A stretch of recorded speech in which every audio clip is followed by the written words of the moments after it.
오늘 저녁 정치 분야를 주제로 21대 대선 마지막 TV 토론회가 열립니다. 사전투표 이틀 전에 진행되는 만큼 지지층 결집은 물론 부동층 표심을 잡을 막바지 승부처가 될 것으로 전망됩니다. 한덕수 전 총리와 이상민 전 해안부 장관, 최상목 전 경제부총리가 내란 혐의 피해자로 경찰 소환 조사를 받았습니다. 경찰은 비상계엄 당시 대통령실의 CCTV와 세 사람의 진술이 배치되는 장면을 확인했습니다. 윤석열 전 대통령 내란 혐의 사건 재판에서 비화폰 등에 대한 검찰의 압수수색 영장 발부 요청을 두고 공방이 벌어졌습니다. 비화폰으로 내란 모의가 있었다는 검찰 주장에 윤 전 대통령 측은 즉각 반발했습니다. 한미 관세 협상 2차 기술 협의에서 미국 측이 무역 불균형 해소를 핵심 요구 사항으로 꼽으며 우리의 소고기 수입 제한과 쌀 관세 등 기관세 장벽을 두루 언급한 것으로 확인됐습니다. 원달러 환율이 1,360원대까지 뚝 떨어졌습니다. 관세 정책 여파로 미국 경제에 대한 불확실성이 커진 데다 미국의 원화 절상 압력이 커질 것이란 예상 때문으로 분석됩니다.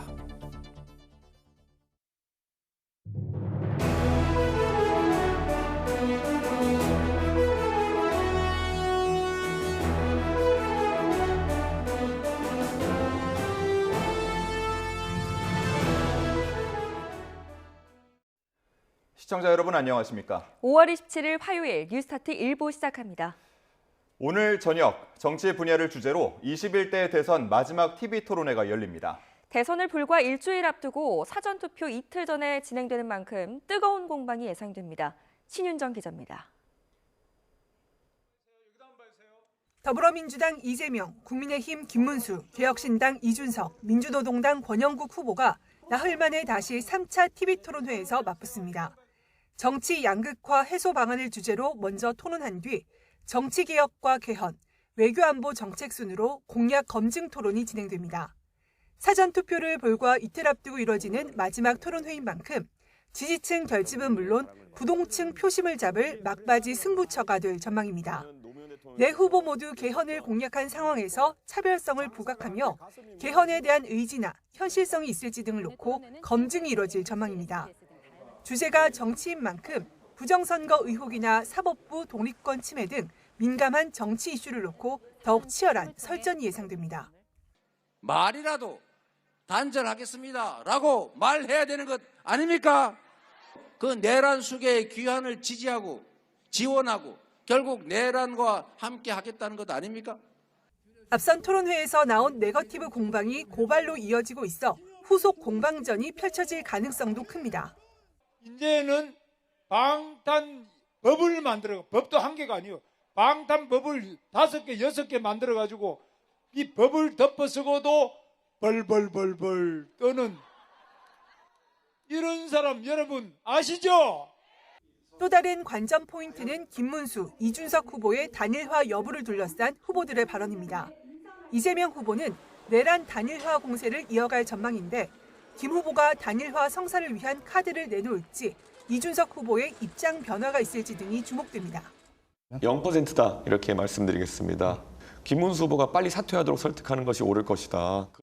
권 후보는 진보적 정치개혁 의지를 앞세워 차별화에 나서며 이재명 후보 측면 지원 사격 역할을 이어갈 것으로 보입니다. 토론회를 끝으로 여론조사 공표 금지 기간이 시작돼 토론회 성적표를 확인할 길은 없습니다. 중앙선관위는 정치 분야에 대한 각 후보자의 공약을 비교 검증할 수 있는 마지막 토론회인 만큼 유권자들의 많은 관심과 시청을 바란다고 밝혔습니다. YTN 신윤정입니다. 더불어민주당 이재명 후보가 대선 기간 중 처음으로 대학생들과 간담회를 열었습니다. 외교 안보 분야 공약도 발표했는데 당선이 되더라도 남북 정상회담을 당장 추진하기는 어려울 것이라는 입장을 밝혔습니다. 황보혜경 기자입니다. 대선 출마 선언 뒤 처음으로 대학 캠퍼스를 찾은 이재명 후보. 가장 시급하게 해결할 과제로 꼽은 학생들의 고민은 밥값이었습니다. 청년 주거 문제도 심각하다며 공공주택과 임대주택 확대 필요성을 강조했습니다. 우리가 천원 학식 이런 제도, 정책도 도입했습니다만 좀 더 확대할 필요가 있겠고 일부 청년층이 극우화되고 있다는 지적엔 정치권이 갈등을 부추긴 결과라고 비판했습니다. 이처럼 이 후보가 청년층과의 접점을 넓히는 건 2030 세대 지지율이 상대적으로 낮다는 판단 때문으로 풀이됩니다. 간담회 직후엔 자신의 정치적 기반인 경기도에서 유세를 이어가며 지지층 결집에 나섰습니다. 이재명 후보는 이곳 경기 용인을 비롯해 수원과 남양주 등 경기 동남부권을 돌며 지지를 호소했습니다. 최근 경기 북부와 서부 지역 방문에 이어 이틀 만에 다시 경기도를 찾았습니다. SNS를 통해 외교 안보 공약도 발표했습니다. 이 후보는 실용 외교 기조 아래 한미일 협력 강화를 강조했고 한일 관계에선 과거사 문제는 원칙적으로 사회나 경제 영역은 미래지향적으로 풀어가겠다는 투트랙 전략을 제시했습니다. 북한 도발에는 철저히 대비하되 군사 한라인 등 소통 채널을 복원해 한반도 긴장을 완화하겠다는 구상도 밝혔습니다. 다만 당선 뒤 남북 정상회담 추진 여부엔 신중한 입장을 보였습니다. 그러나 가능할지는 잘 모르겠어요. 지금 상태로는 매우 어려울 겁니다. 그러나 당연히 준비하고 가능하게 만들어야 되겠죠. 오늘은 정치, 외교, 안보를 주제로 대선 후보 마지막 TV 토론이 열리는 가운데 이재명 후보는 외부 일정을 최소화하고 토론 준비에 집중할 예정입니다. YTN 황보혜경입니다. 국민의힘 김문수 대선 후보가 과거 경기지사 시절 유치해 정치적 업적으로 내세우는 삼성전자 평택 캠퍼스를 방문했습니다. 지방 분권을 골자로 하는 공약 발표와 함께 GTX 관련 공약 등도 내놓으면서 지방과 수도권을 아우르는 부동층 표심을 공략했습니다. 임성재 기자입니다. 연이틀 충청에서 현장 일정을 시작한 김문수 후보는 지방시대 공약을 화두로 내걸며 전국 유권자의 표심을 겨냥했습니다. 헌법에 아예 대한민국은 지방분권 국가임을 명시하는 것에 더해 세종 행정수도를 조기에 완성해 지방시대를 완성하겠다고 공언한 겁니다. 특히 산불 이상으로 심각한 지방소멸 문제를 해결하기 위해 인구 감소 지역을 중심으로 규제를 획기적으로 풀겠다고 목소리를 높였습니다. 소멸하는 지역에 대해서 과감하고 제가 획기적으로 풀어버립니다. 제가 대통령 되면 1년 내로 거의 대부분 정말 여러분들 아찔할 정도로 풀겠습니다. 이건 할 수 있고 이거 해야지만 지방이 살아납니다. 충청 일정 이후엔 다시 경기 남부 그리고 당 약세 지역으로 꼽히는 서울 노원, 도봉, 강북 지역으로 북상하며 지지를 호소했습니다. 김문수 후보는 주로 수도권에서 유권자와의 접촉면을 넓히고 있는데 최대 승부처에서 부동층 표심을 최대한 끌어모으겠다는 전략으로 풀이됩니다. 이 과정에서 GTX-A, 동탄, 안성 노선 연장 등 지역 맞춤형 공약을 내놓으며 일 잘하는 김문수 이미지를 각인시키기 위해 공을 들였습니다. 저 김문수는 GTX 하는 거 아시죠? 저는 GTX뿐만 아니라 교통이 편리한 경기도, 교통이 편리한 대한민국 만들겠습니다. 그래서 제가 교통 대통령이 되겠습니다. 과거 경기지사 시절 자신이 유치한 삼성전자 평택 캠퍼스를 전격 방문한 것도 같은 맥락으로 풀이됩니다. 같은 경기지사 출신인 민주당 이재명 후보를 정조준하기도 했는데 이번 대선은 진짜 경제와 가짜 경제의 대결이라며 견제구를 날리는 동시에 반도체 산업 전폭 지원을 약속했습니다. 주말 이후 계속 현장을 누빈 김 후보는 오늘은 3차 TV 토론 준비에 매진하며 막판 역전극 토대 마련에 집중한다는 계획입니다. YTN 임성재입니다. 보수 단일화 여부가 대선 레이스 후반 최대 변수로 떠오른 가운데 국민의힘 김용태 비상대책위원장이 개혁신당을 향해 단일화 조건을 제시해달라고 요구했습니다. 반면 이준석 후보는 단일화 가능성은 0%라며 정말 민주당을 막고 싶으면 김문수 후보가 사퇴하면 된다고 맞받았습니다. 김다연 기자입니다. 국민의힘 김용태 비상대책위원장은 개혁신당이 원하는 단일화 조건을 물으며 연대의 손을 거듭 내밀었습니다. 양당엔 이른바 이재명 총통의 집권을 막으려는 공동의 목표가 있지 않느냐며 100% 국민 여론조사 방식도 좋다고 적극성을 보였습니다. 개혁신당이 단일화의 전제 조건을 제시해 주시기를 제안드립니다. 단일화를 위해 할 수 있는 모든 노력을 다하겠습니다. 투표용지 인쇄 시작으로 이미 1차 시한을 넘긴 만큼 자세를 더 낮추는 모습인데 당 내에선 단일화에 너무 집착하지 말자는 기류도 감지됩니다. 결국 이준석 후보의 결심이 중요하지 않겠느냐며 부담을 주기보단 김문수 후보의 장점을 부각하는 데 몰입해야 한다는 취지입니다. 이준석 후보의 결단이 필요한 상황에 대해서 목을 매달거나 너무 거기에 초점을 맞추는 것은 저는 적절치 않다 이렇게 생각합니다. 반면 이준석 후보는 당원들에게 대선 완주 의사를 담은 문자를 돌린 데 이어 공개적으로도 단일화 가능성은 0%라고 재차 선을 그었습니다. 제주는 고민 없고 혜택은 기득권이 누리려는 국민의힘 문화를 잘 알고 있다며 설령 연대가 이루어져도 김문수 후보가 자신에게 흡수되는 방식이 유일한 방법일 거라고 주장했습니다. 김문수 후보가 자연스럽게 사퇴하고 투표용지에 이준석과 이재명의 대결로 간소화시키는 것이 유일한 방법일 것이다 이렇게 말씀드립니다. 민주당은 국민의힘의 단일화 시도를 정치공학적 꼼수로 치부하며 견제를 늦추지 않고 있습니다. 민주당 입장에선 최근 김문수, 이준석 후보의 지지율 합산이 적잖은 위협이 되는 만큼 촉각을 곤두세우는 분위기도 엿보입니다. 명분 없는 단일화 꼼수는 어떤 내용도 비전도 있을 수 없기에 스스로 무너지고 국민으로부터 외면받을 것입니다. 국민의힘은 지난 대선 당시 윤석열, 안철수 후보의 새벽 회동 때처럼 막판 반전을 기대하고 있습니다. 다만 할 만큼 했고 이젠 할 수 있는 것에 집중하자는 목소리도 나오기 시작했는데 단일화 논란은 사전투표가 시작되는 오는 29일 전까지 계속될 전망입니다. YTN 김다현입니다. 더불어민주당 선대위가 당 소속 의원이 발의한 비법조인의 대법관 임용 허용 법안을 철회하라고 지시했습니다. 법안이 사법부 압박용이라는 논란이 일자 진화에 나선 건데 국민의힘은 이재명 후보가 집권하면 또 시도할 것이라며 의심을 거두지 않았습니다. 정인용 기자입니다. 법사위 간사인 민주당 박범계 의원은 지난 23일 변호사 자격이 없어도 대법관이 될 수 있도록 하는 법안을 발의했습니다. 하지만 국민의힘은 물론 법조계에서도 법률 전문성 저하로 대법원 판결의 건의와 일관성이 무너질 수 있다는 우려가 터져나왔습니다. 논란이 계속되자 민주당 선대위는 한 발 물러섰고 사흘 만에 법안 철회를 지시했습니다.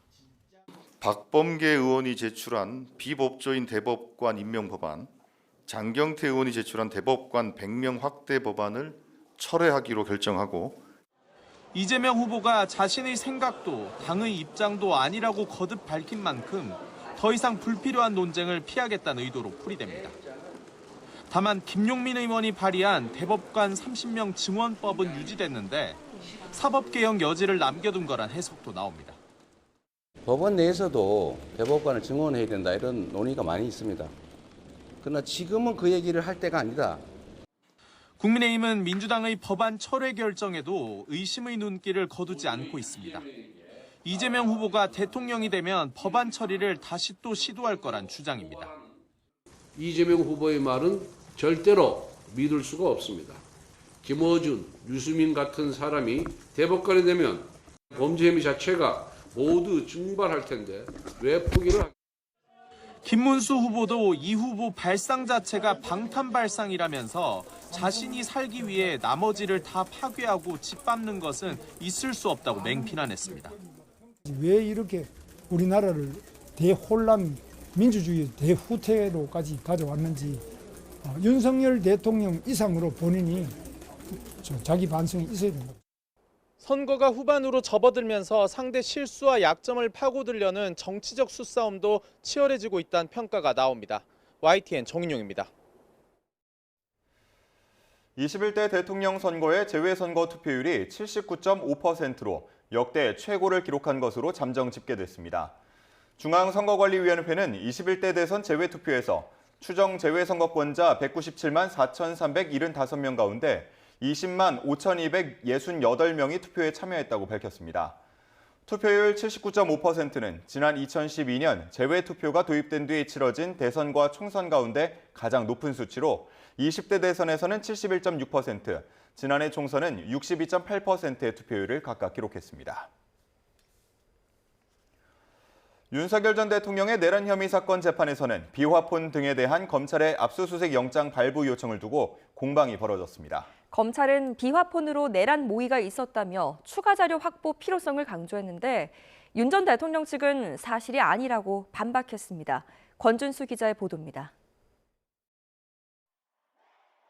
최근 비화폰 서버에 대한 압수수색 영장 발부를 요청하는 의견서를 제출한 검찰이 윤석열 전 대통령의 내란 혐의 5차 공판에서 자료 확보 필요성을 언급했습니다. 윤 전 대통령과 공범들이 비화폰을 통해 은밀히 소통하면서 내란을 모의했다며 구체적인 지시 시점 등을 명확히 파악하기 위해 압수수색이 필요하다고 강조했습니다. 그러면서 비화폰의 통화 내역은 물론 대통령실 출입 기록과 CCTV 영상까지 확보해야 한다고 밝혔습니다. 반면 윤 전 대통령 측은 비화폰이 계엄 선포를 위해 보급됐다는 건 사실이 아니고 오히려 불확실한 자료가 나올 경우 사실이 왜곡될 수 있다고 반박했습니다. 증인신문 과정에선 계엄 당시 국회에 출동했던 특전사 부대의 지시사항이 담긴 통화 녹취가 재생됐습니다. 이상현 전 특전사 1 공수여단장은 부하에게 국회 담을 넘어 의사당 본관으로 가라고 했고 문짝을 부수고라도 의원들을 끄집어내라고 지시했습니다. 곽종근 전 특전사령관 명령이었지만 대통령 지시로 알았다고 이 전 여단장은 증언했습니다. 재판에 공개 출석한 윤 전 대통령은 이번에도 취재진 질문에 답을 하지 않았습니다. 복귀로 문 부수고 들어가라는 지시 안 했습니까? 전직 국무위원은 오늘 진술의 경찰 조사 받고 있는데 어떤 입장이십니까? 윤 전 대통령의 6차 공판은 조기 대선을 마친 뒤인 다음 달 9일에 열릴 예정입니다. YTN 권준수입니다. 비상계엄 사흘 뒤 윤석열 전 대통령 등의 비화폰 정보가 삭제된 것으로 확인돼 경찰이 증거인멸 혐의에 대한 추가 수사에 나섰습니다. 경찰청 국가수사본부 비상계엄 특별수사단 관계자는 기자간담회에서 비화폰 서버 분석 과정에서 지난해 12월 6일 윤 전 대통령과 홍장원 전 국정원 1차장, 김봉식 전 서울경찰청장의 비화폰 사용자 정보가 원격 삭제된 정황을 확인해 지난주부터 수사를 개시했다고 밝혔습니다. 특수단 관계자는 삭제된 정보는 윤 전 대통령 등 3사람의 비화폰 사용자 관련 정보라며 일반 휴대전화로 보면 초기화된 것으로 볼 수 있다고 설명했습니다. 또 원격 삭제를 지시한 사람은 알 수 없지만 비화폰 관리 권한을 가진 대통령 경호처에서 삭제한 것으로 보고 있다고 덧붙였습니다. 내란 혐의 피의자로 경찰에 소환된 한덕수 전 총리와 이상민 전 행정안전부 장관, 최상목 전 경제부총리가 10시간 안팎의 조사를 받은 뒤 귀가했습니다. 특히 경찰은 비상계엄 당시 국무회의를 비춘 대통령실 CCTV를 확보했는데요. 세 사람이 해왔던 진술과 배치되는 장면들을 확인했습니다. 유서현 기자입니다. 경찰 특별수사단이 12.3 비상계엄 선포 이후 처음으로 대통령실 내부 CCTV 영상을 확보했습니다. 계엄 당일 저녁 6시쯤부터 다음 날까지 대통령 집무실 복도와 국무회의가 열렸던 대접견실의 CCTV 영상으로 당시 국무회의 진행 상황이 담긴 것으로 파악됐습니다. 그런데 영상을 분석한 경찰은 한덕수 전 국무총리와 이상민 전 행정안전부 장관, 최상목 전 경제부총리가 그동안 조사 과정에서 진술한 내용과 배치되는 장면들을 확인했습니다. 경찰은 지금까지 언론에 보도된 내용이나 국회와 헌법재판소에서의 증언, 또 수사기관에서의 진술과 CCTV 영상에 다른 부분이 있었다고 설명했습니다. 이에 따라 경찰은 내란 종사 혐의를 받는 세 사람을 재소환했습니다. 그동안 한 전 총리는 계엄 선포 당일 대통령실에서 계엄과 관련된 문건을 보거나 받은 기억이 없다고 주장해왔습니다. 해제 국무회의를 마치고 그리고 사무실로 출근을 해서 제 양복 뒷주머니에 있는 것을 알았습니다. 소방청에 언론사 단전과 단수를 지시한 의혹을 받는 이 전 장관 또한 혐의를 부인해왔습니다. 제가 대통령실에서 종이 쪽지 몇 개를 좀 멀리서 이렇게 본 게 있습니다. 그런데 그 쪽지 중에는 소방청 단전 단수 이런 내용이 적혀져 있었습니다. 최 전 부총리는 윤 전 대통령이 전달한 비상입법기구 쪽지에 대해 당시 상황이 초현실적이었고 비상계엄을 무시하기로 해 보지 않았다고 주장했습니다. 그때 제가 내용을 위에 딱 보니까 계엄과 관련된 문건으로 인지를 했습니다. 그래서 우리는 뭐 이건 무시하기로 했으니까 덮어놓자, 무시하자고 하고 그냥 보질 않았습니다, 내용을요. 이런 가운데 경찰은 비상계엄 논의가 진행됐던 삼청동 안가 출입 CCTV도 확보 중이라며 수사 확대 가능성을 예고했습니다. YTN 유서연입니다. 문재인 전 대통령의 뇌물수수 혐의 사건 재판이 다음 달 시작됩니다.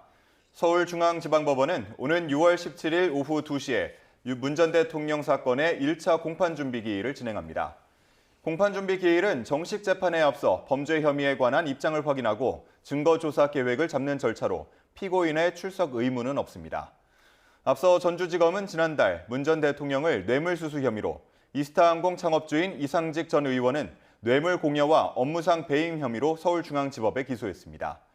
검찰은 문 전 대통령의 사위였던 서모 씨가 이스타항공 해외 법인에 취업한 뒤에 받은 급여와 주거비 2억여 원이 문 전 대통령에 대한 뇌물이라고 보고 있습니다. 문재인 전 대통령에게 뇌물을 건넨 혐의로 기소된 이상직 전 의원은 어제 서울중앙지법이 아닌 전주지법에서 재판받게 해달라며 이송 신청서를 제출했습니다. 이 전 의원 측은 전주지법에서 재판 3개가 진행 중인 점과 또 이 전 의원이 전주교도소에 수용 중이라 구속 피고인의 방어권 보장이 필요한다는 점 등을 기재한 것으로 파악됐습니다. 다만 문 전 대통령 측은 이송 신청을 따로 하지 않은 것으로 확인됐습니다.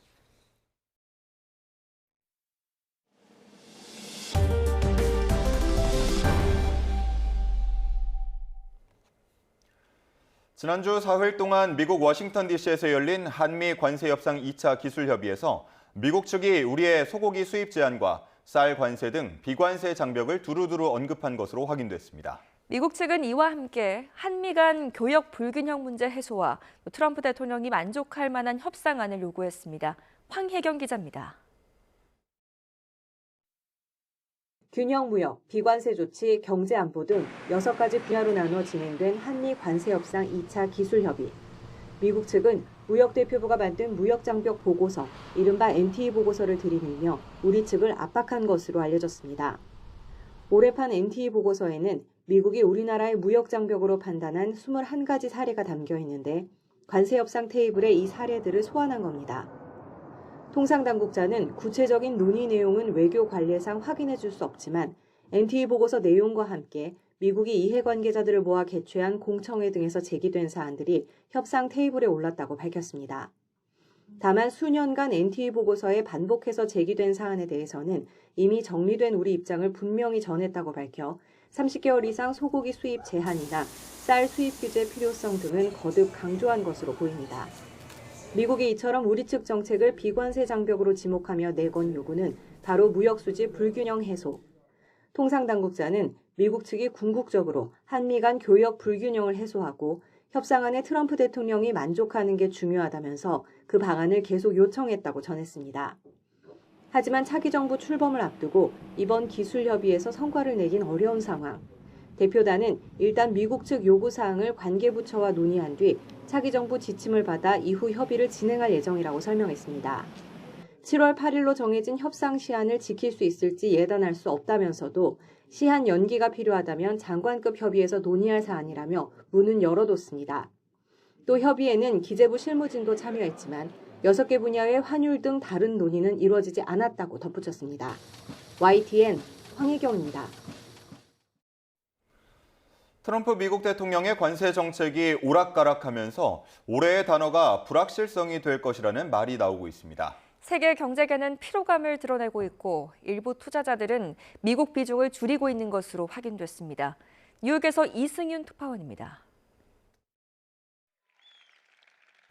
트럼프 미국 대통령이 유럽연합에 대해 6월 1일부터 갑자기 50% 관세를 부과한다고 했다가 7월 9일로 날짜를 이틀 만에 변경했습니다.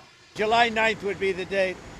That was the date she requested. Could we move it from June 1st to July 9th? And I agreed to do that. 트럼프의 변덕은 여기서 그치지 않았습니다. 애플의 해외 생산 아이폰에 25% 이상의 관세를 부과한다고 했다가 갑자기 삼성전자 등 해외 생산 스마트폰 전체에 관세를 부과하기로 한 겁니다. 이란과의 핵 협상도 매우 좋았다는 트럼프의 장담과 달리 이란은 우라늄 농축을 거부해 합의는 불발됐고 뉴욕 유가는 널뛰기를 거듭했습니다. 오락가락하는 트럼프의 정책에 세계 경제계는 피로감에 빠졌습니다. This year's word would be uncertainty, right?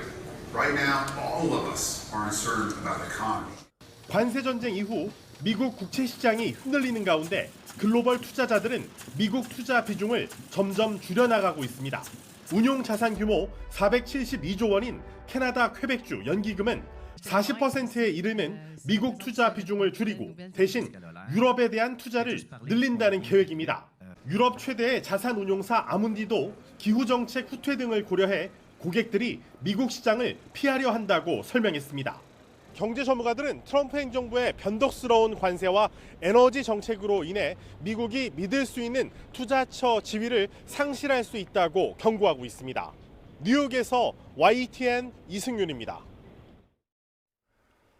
미국 현충일인 메모리얼 데이를 맞아 도널드 트럼프 미 대통령이 국립묘지를 참배하고 목숨을 바쳐 싸운 군인들을 추모했습니다. 트럼프 대통령은 현지 시간 26일 버지니아주 알링턴 국립묘지에서 열린 기념식에서 미국이 존재할 수 있는 것은 모든 것을 바쳐 헌신한 이들이 있었기 때문이라며 우리가 그들에게 진 빚은 영원하다고 밝혔습니다. 이어 그들의 용기에 대한 가장 큰 기념비는 미국이라며 미국을 더 강하고 자랑스럽고 자유롭고 위대한 국가로 만들기 위해 노력할 것이라고 강조했습니다. 트럼프 미 행정부의 관세 정책 여파가 미국 중고차 시장에서 중고차 재고 부족과 가격 상승으로 나타나고 있다고 미국 월스트리트 저널이 보도했습니다. 자동차 시장 조사 업체 콕스 오토모티브는 5월 초 자동차 딜러들이 보유한 중고차 재고가 43일분으로 같은 5월 초 기준으로 팬데믹 시기인 2021년 이후 가장 낮았다고 밝혔습니다. 통상 중고차 시장에선 4월 중순 이후 차량 재고가 늘어나는 게 일반적인데 최근 들어선 공급망 교란으로 중고차 가격이 치솟았던 2021년 이후로 재고가 가장 적은 상황이 된 것으로 풀이됩니다. 재고가 부족하다 보니 중고차 가격은 오르고 소비자들은 원하는 수준의 중고차를 찾기가 더 어려운 상황에 직면하게 됐습니다. 지난 4월 초 1,480원을 넘어 1,500원대 진입을 넘보던 원달러 환율이 1,360원대까지 뚝 떨어졌습니다. 관세 정책 여파로 미국 경제에 대한 불확실성이 커진 데다가 미국의 원화 절상 압력이 커질 것이라는 예상까지 나오면서 환율 하락세가 커지고 있습니다. 류환홍 기자입니다. 지난해 말 비상계엄 사태로 1,450원을 돌파했고 지난 4월 초 미국의 상호관세 부과로 1,480원대까지 올랐던 원달러 환율이 최근 급락하고 있습니다. 서울 외환시장에서 원달러 환율은 지난해 10월 21일에 1,369.6원 이후 7개월여 만에 가장 낮은 1,369원으로 출발했습니다. 장중에는 한때 1,360.9원까지 내려갔습니다. 하루에만 8.2원이 하락했는데 시장에선 미국 경제에 대한 불확실성을 가장 큰 이유로 꼽고 있습니다. 트럼프 미국 대통령의 관세 정책 여파로 물가 상승과 금리 인상, 스태그플레이션 우려가 커졌고 재정 적자로 무디스의 신용 등급마저 강등되면서 달러화가 고평가됐다는 시각이 많아졌습니다. 여기에 미국이 무역 적자 해소를 위해 상대국의 통화 절상을 요구할 것이란 전망이 나오면서 달러화 약세가 더 거세졌습니다. 펀더멘탈 대비해서 약간 고평가됐다라는 점이 이제 다시 가격 하락으로 달러 약세로 좀 나타나고 있는 면과 함께 최근 들어서 그 미국과의 어떤 무역 협상, 관세 협상 과정에서 환율 문제가 환율 조정 문제가 이제 대두될 거다라는 시장의 기대감이 원화의 강세, 달러의 약세로 나타나고 있다. 원달러 환율이 더 내려가면 달러화의 저가 매수세가 나올 수 있지만 달러화 약세 기조를 바꾸지는 못할 것이란 전망이 있습니다. 그 원화 절상 압력이 이제 강하다는 점에서 좀 환율도 지금 수준보다는 더 내려갈 수 있지 않을까라고 보고 있어서 아마 연말까지로 봤을 때 우리나라 원달러 환율 수준은 아마 1,300원 초반대까지도 좀 내려갈 수 있지 않을까. 시장에서는 한미 간의 상호관세 협상이 진행될 7월 초까지는 협상 결과에 따라 환율이 등락하는 변동폭이 커질 수 있을 것으로 보고 있습니다. YTN 유환홍입니다. 한 줄 뉴스입니다. 갑작스러운 헬스장 폐업으로 피해를 보는 소비자들이 급증함에 따라 공정거래위원회는 앞으로 헬스장을 폐업하려는 사업자에게 2주 전까지 의무적으로 통지하도록 하는 내용의 개정 표준 약관을 시행한다고 밝혔습니다. 오늘부터 임차인이 전세 계약을 체결하기 전에 임대인의 다주택자 여부, 전세금 반환 보증 사고 이력 등의 사전 확인이 가능해집니다. 지난 3월 토지거래 허가구역 확대 재지정 이후 서울 평균 아파트 매매가가 급락했지만 서울 강남구를 비롯한 일부 지역에서는 상승세가 지속되고 있는 것으로 나타났습니다. 자율적으로 정해야 하는 감리비의 기준 가격을 정하고 업무 협조비와 운영비 명목으로 감리비의 일부를 지급받은 경주건축사업협동조합이 공정거래위원회의 제재를 받게 됐습니다. 미국 트럼프 행정부의 관세 부과와 이에 따른 무역 불확실성 확대로 한국의 국내 총생산 성장률이 약 1%포인트 하락할 수 있다는 자본시장 연구원의 분석이 나왔습니다. 글로벌 투자은행 모건 스탠리가 한국은행이 오는 29일 예정된 금융통화위원회에서 올해 국내 총생산 성장률 전망치를 대폭 낮춰 1%대 초반으로 제시할 것으로 전망했습니다. 지금까지 경제 한 줄 뉴스였습니다.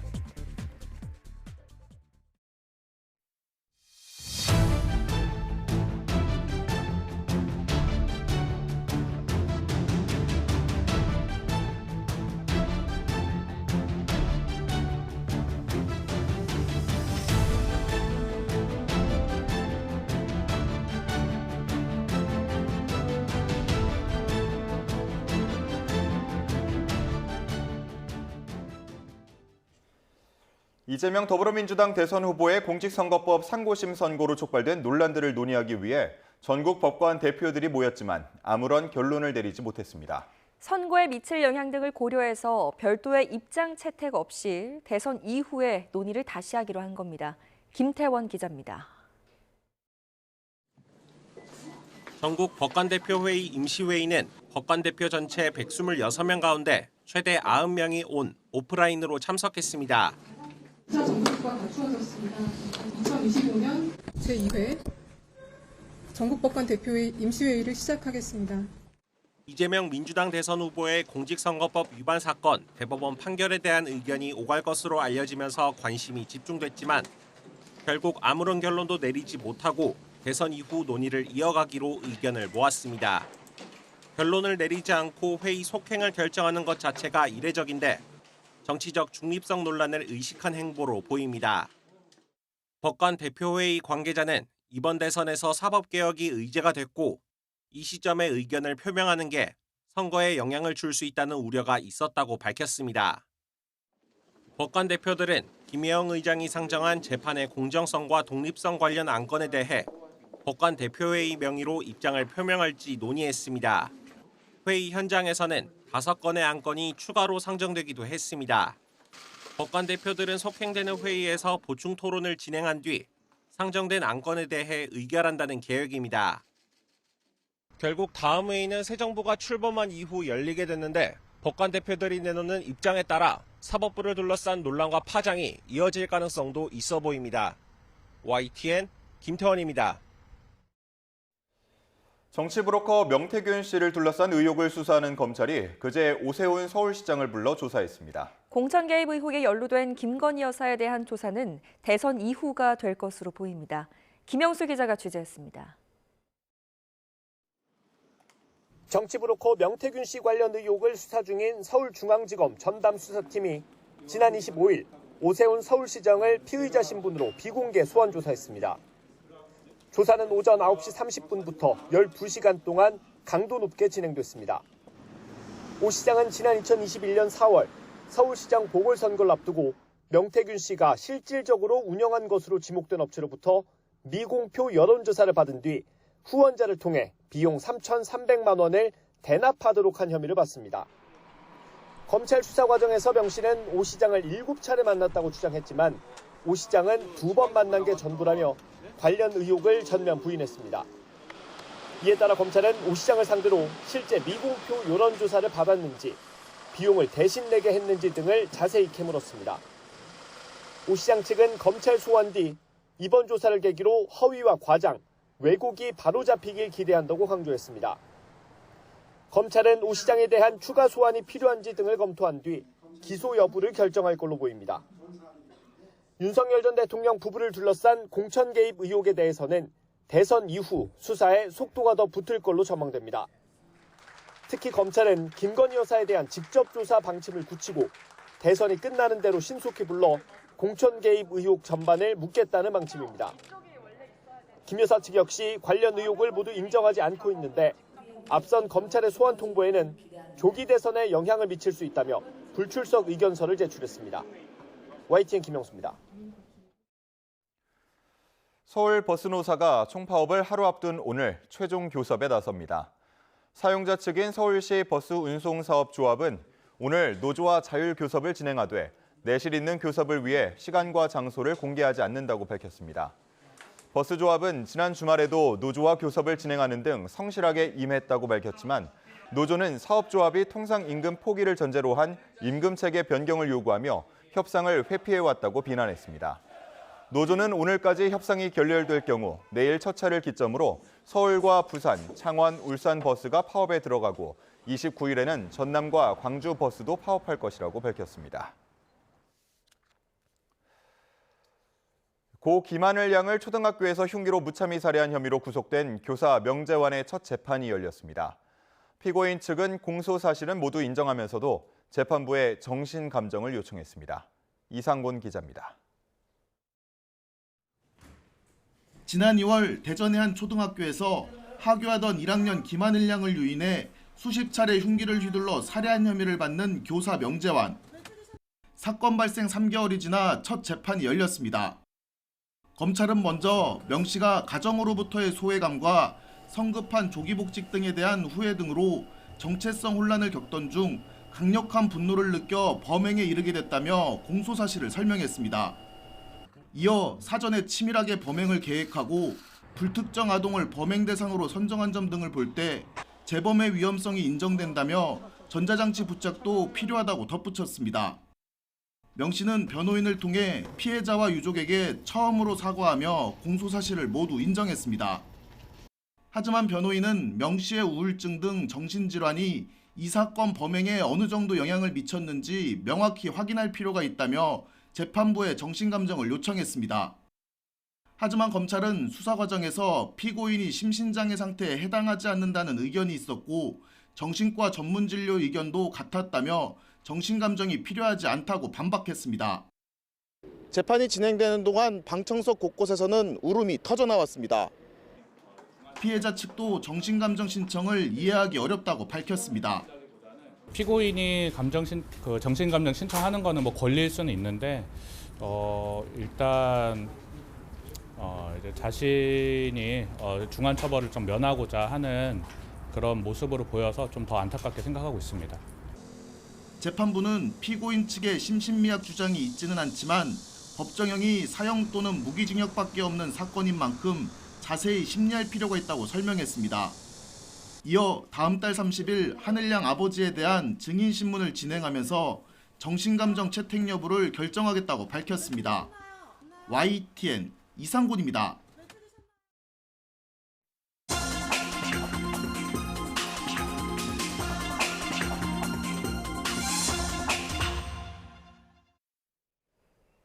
오늘의 글로벌 픽입니다. 중국에서 인간형 로봇 마라톤 대회에 이어 이번에는 격투 시합이 처음으로 열렸습니다. 중국의 로봇 기술 주도권을 뽐내기 위한 행사였지만 몇 가지 한계도 보였습니다. 베이징 강정규 특파원입니다. 권투 장갑과 보호구를 낀 인간형 로봇 둘이 사각의 링 위에 마주섰습니다. 심판이 시합 개시를 알리자 격렬한 주먹질과 발차기가 오갑니다. KO를 당해도 곧장 일어나 방어 자세를 잡는 모습이 여느 인간 2종 격투기 선수 못지않습니다. 在机器人在这种有对抗性的、比较剧烈的这种运动过程中，能够展现出怎么样的能力，而且能够引起这个大众的对于机器人技术的一种关注。 중국 동부 항저우에서 세계 첫 휴머노이드 로봇 격투 대회가 열렸습니다. 4개 팀이 출전해 2분씩 3라운드 경기를 치렀습니다. 온몸이 상처투성이가 된 로봇들은 잠시 벤치에 앉아 섭씨 50도 이상 올라간 열을 식히고 충전도 합니다. 手部动作有效击打记1分，腿部动作有效击打记3分，倒地一次扣5分，被击倒8秒内无法起身则扣10分。 다만 출전한 로봇은 유니트리 지원 모델 하나뿐. 여러 업체가 기술력 대결을 펼친 건 아니었습니다. 로봇 스스로 상황을 판단하고 움직이는 게 아니라 사람이 조종하는 방식이었다는 점도 한계로 남습니다. 잽, 훅, 킥 등 음성 명령도 할 수 있다지만 아직 실전에 활용할 정도는 아니었습니다. 给我展示一套组合拳，他还会回答我，而且在我的屏幕上面呢，还会实时显示他的一个思考的过程。 갑자기 이상 동작을 보이며 스스로 쓰러지거나 로프에 걸려 헤매는 미숙한 모습도 나왔습니다. 그러나 앞서 홀로 뛰는 로봇 마라톤 대회와 달리 이번엔 눈앞의 상대와 실시간 타격을 주고받으며 중국의 기술 발전을 보여줬다는 평가입니다. 오는 8월엔 전 세계 로봇들이 베이징에 모여 육상과 체조, 축구 등 19개 종목에서 기량을 겨루는 세계 첫 올림픽도 개최될 예정입니다. 베이징에서 YTN 강정규입니다. 마크롱 프랑스 대통령이 베트남에 도착한 직후 전용기 출입구 안쪽에서 부인 브리지트 마크롱 여사에게 얼굴을 맞는 장면이 포착돼 갖가지 추측을 낳고 있습니다. 외신이 촬영한 영상을 보면 현지 시간 25일 밤 베트남 하노이 공항에 착륙한 전용기의 출입문이 열리자 그 안에 서 있던 마크롱 대통령의 옆모습이 보입니다. 곧이어 마크롱 대통령이 몸을 돌린 방향에서 빨간 소매의 팔이 나오더니 마크롱 대통령의 얼굴을 밀쳐냅니다. 취재진의 카메라를 의식한 마크롱 대통령은 태연한 척 손인사를 하며 웃음을 지어 보인 뒤 정색하고 곧바로 카메라 앵글에 잡히지 않는 전용기 내부로 들어갔습니다. 잠시 뒤 마크롱 대통령은 다시 전용기 출입문 앞에 나타났고 그 뒤를 따라 빨간 소매의 주인공 브리지트 여사가 등장했습니다. 이 영상은 SNS에서 빠르게 확산하며 가정폭력 희생자인가 모든 프랑스인이 꿈꾸는 걸 브리지트가 해냈다 등 조롱 댓글과 함께 여러 가지 추측을 낳았습니다. 일본 정부가 지난해 2배 수준으로 뛴 쌀값을 떨어뜨리기 위해 정부 비축미를 수의계약 형태로 구매할 소매업자 모집을 소집합니다. 고이즈미 신지로 농림수산상은 비축미를 기존 입찰 방식이 아닌 수의계약으로 방출한다고 발표하고 구체적인 판매 물량과 방식을 공개했습니다. 일본 정부는 2022년산 쌀 20만 톤, 2021년산 쌀 10만 톤을 합한 30만 톤을 60kg당 1,700엔, 우리 돈으로 10만 2천 원에 판매합니다. 지금까지 글로벌 픽이었습니다. 세계적인 소프라노 조수미 씨가 프랑스 최고 문화예술 공로 훈장을 받았습니다. 조수미 씨는 상상할 수 있는 모든 걸 뛰어넘는 명예라고 소감을 밝혔습니다. 박영진 기자가 보도합니다. 파리 오페라 극장에서 열린 프랑스 정부 훈장 수여식. 신이 내린 목소리 소프라노 조수미 씨가 최고 영예 코망데르 훈장의 주인공이 됐습니다. Recevoir ce honneur prestigieuse dépasse tout ce que j'aurais pu imaginer. J'ai le sentiment d'avoir atteint un sommet. 훈장은 한국계 프랑스인 플레르 펠르랭 전 문화부 장관이 전달했습니다. 펠르랭 전 장관은 조수미 씨의 경력과 재능은 프랑스와 한국 사이의 아름다운 다리를 상징한다며 국경을 넘어 아름다움을 전파한 예술적 공로를 설명했습니다. 프랑스 문화예술 공로 훈장은 탁월한 창작 활동을 펼치거나 프랑스 문화의 국제적 위상을 높이는 데 기여한 인물에게 수여합니다. 슈발리에와 오피시에, 쿠망데르 3등급으로 이 가운데 쿠망데르가 최고 등급입니다. 지난 2011년 지휘자 정명훈 씨도 이 훈장을 받았습니다. 유럽 무대에서 큰 사랑을 받아온 조수미 씨는 지난해에는 자신의 이름을 내건 국제 콩쿠르를 처음으로 프랑스에서 열기도 했습니다. 내년이면 데뷔 40주년인 조수미 씨. 이번 훈장 수여는 영광인 동시에 새로운 시작이라며 앞으로 더욱더 젊은 세대를 지원하고 영감을 주고 싶다는 포부를 밝혔습니다. YTN 박영진입니다.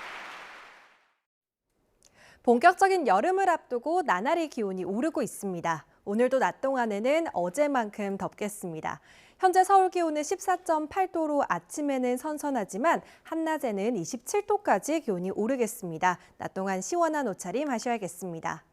오후에는 대기가 불안정해지면서 동쪽을 중심으로 소나기가 오겠습니다. 영서와 경북 북부 지역에 5mm, 그 밖에 영남 내륙에 5에서 20mm가 예상되고요. 돌풍과 벼락을 동반하는 가운데 울산과 경남 내륙 지역은 우박이 떨어지는 곳도 있겠습니다. 대기질은 대체로 양호하지만 수도권과 충남 지역은 오전과 밤에 먼지 농도가 높겠고요. 한낮에는 자외선이 강하고 오존 농도가 짙겠습니다. 현재 기온은 서울이 14.8도로 어제보다 조금 높게 출발하고 있습니다. 한낮에는 서울과 대구, 광주 모두 27도까지 오르겠습니다. 내일도 내륙 곳곳에 소나기가 쏟아지겠고요. 갈수록 기온이 올라서 더워지겠습니다. 날씨였습니다. 이상으로 뉴스타트 1부 마칩니다. 시청해주셔서 고맙습니다.